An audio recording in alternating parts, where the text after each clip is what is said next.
So I was by the beach earlier. You may have seen my video. Now I spent the rest of the afternoon at the ER in this hospital, Memorial Care, Orange County or Orange Coast Medical Center. Never been here before. I guess I'm just doing a tour of the ERs of all the hospitals. So yeah. Unfortunately, you know, I've been going through these wonderful neurofeedback treatments, and they are wonderful. But I guess I'm learning that anxiety is a disease that is never going to fully go away. There's a lot of people, I think, who post and say, oh, my anxiety is completely gone, but they had minimal anxiety to begin with, or it was situational, something that ended, like having to do with a job, but not a death, not something like that. And I'm just realizing that that's really not the case. You cannot just, you know, get over anxiety the way that I was hoping that you could. I'm doing everything. I'm doing neurofeedback. I'm doing, let's see if we can walk through here. I'm doing, you know, meditation. I'm doing this other thing I'm going to be talking to you guys about. And I feel, oh, that's pretty, isn't it? I had felt, I don't know if you guys are still there. Yeah, you are. Yeah, so I had felt like I was doing really well, and I'm not exactly sure what happened. I don't even know where I'm going here. Oh, we're going to elevators. We're going to turn around. I was in a different building. So, I guess what I'm trying to say here is that maybe I had unrealistic expectations of my anxiety, which totally go away. Now, I did stop taking the CBD because I truly did not feel like I needed it anymore after my neurofeedback treatments. If you're wondering what I'm talking about when I say neurofeedback, go to my YouTube channel, look at my mental and health playlist. You'll see my neurofeedback videos on there. But I think I'm going to go back to taking CBD, but not every day, because if no one's told you this, it's not as effective per my medical doctor, and I think he's making sense on this if you take it on a daily basis. So if you allow a little time between, it makes it more effective. So I think I'm going to alternate it with some other things that I have for anxiety, other supplements, and I'm just walking aimlessly in a parking lot.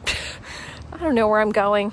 And yeah, that's what I think I'm going to do, because I really don't know what else to do at this point. So I was driving on the freeway, driving home from OC to LA. I had chest pains last night. I had chest pains when I was getting my dental work done today. And I've had them before. And they're typically when I'm in a high point of anxiety. I felt stressed a little bit the last few days, but I didn't feel that stressed. So imagine my surprise when I'm driving home and I'm feeling like numb. So I was in this building. Emergency, when I was feeling numb in my left arm, which that could be a sign of a heart attack.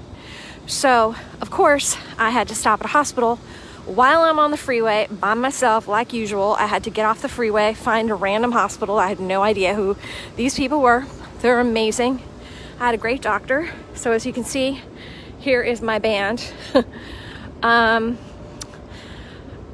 Yeah, and I just checked in there, and they did a blood test to check some heart enzymes. They did a chest x-ray. Actually, it was very convenient. While I was sitting in bed, they brought an x-ray film that they put behind my back, and I was literally just sitting up, and that's it. And they did an EKG. Everything was normal. So my heart and everything is normal, which has always been the case. My blood pressure was extremely elevated, which is typical when you're having a panic attack or anxiety. So I just realized my mom's birthday is coming up. So this always happens whenever a holiday or something painful comes up. I mean, it's still a month from now, but it always seems to affect me with some kind of physical ailment. So I'm a little discouraged right now. I'm happy I got the treatment I needed, but it's a very frustrating battle to fight with anxiety. It's worse than depression. The doctors agree. So that was a little entrance. It was a really random entrance. That's where you enter. Emergency. So I guess all I want to say is, like, don't beat yourself up if you think you figured it out. Because when I see people say they've resolved their anxiety, it's always like some minor issue. Like they were upset about a job. Like this is like, you know, I'm grieving the loss of my mom. You know, I've been through a lot of other things outside of that, which I won't go into. So these are big life events. And I guess I'm going to continue the route I'm doing.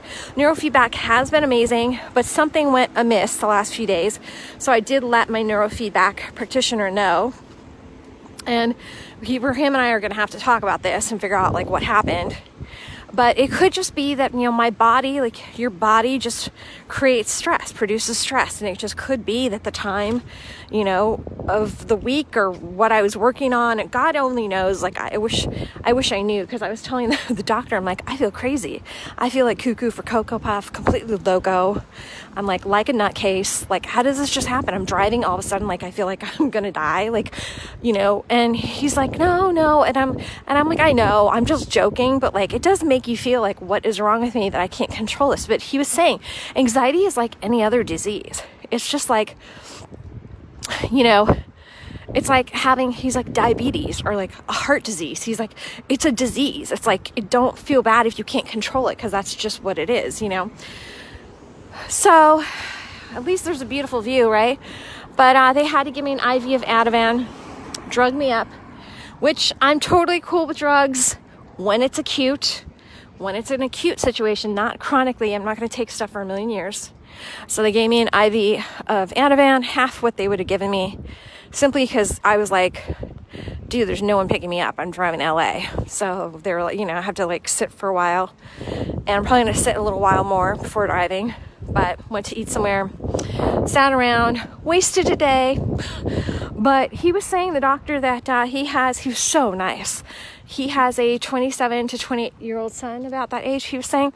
And his son has anxiety and depression, refuses to do anything about it. So that made me really sad. He was just saying like, the son will not do anything, because I mentioned neurofeedback for the son, and up until now it has been going great. So I don't blame this on the neurofeedback. I just think, I don't know what the hell happened. That something really just kind of, I don't know.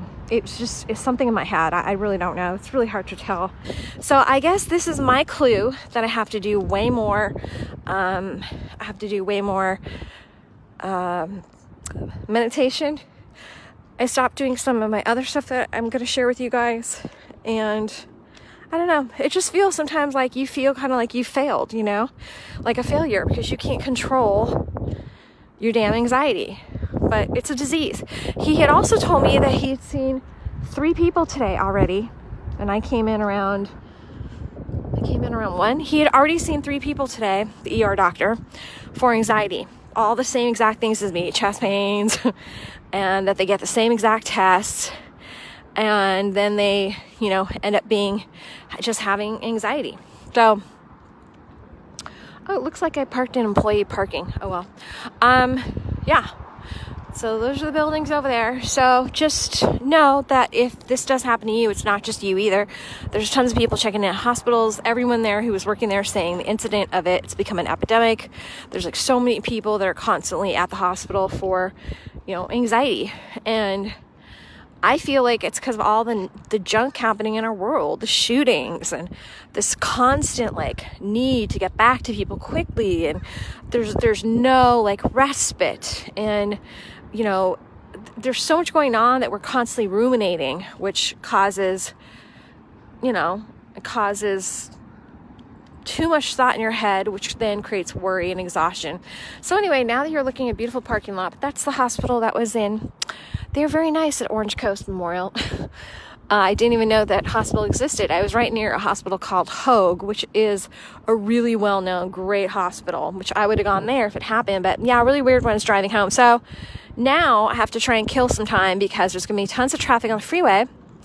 I've got to be driving really fast because I have to go do a smog check, and I had to go back because something with the computer on my dang BMW, gotta love those BMWs, wasn't showing properly. It passed, but then part of the test, it did the same thing last year because I don't drive enough because I work from home since I'm an online marketer. So I had to drive 80 miles. I had to drive when there's not bumper to bumper traffic.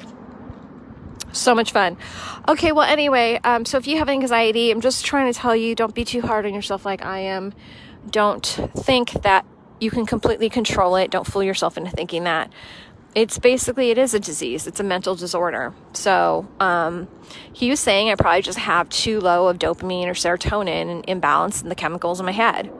And I think by taking antidepressants previously, that made it worse, you know, because I was taking it for that reason, but I actually think it depleted the regular supply that I did have. So who knows? Anyway, we'll say goodbye with the sky. I hope you have an amazing rest of your day.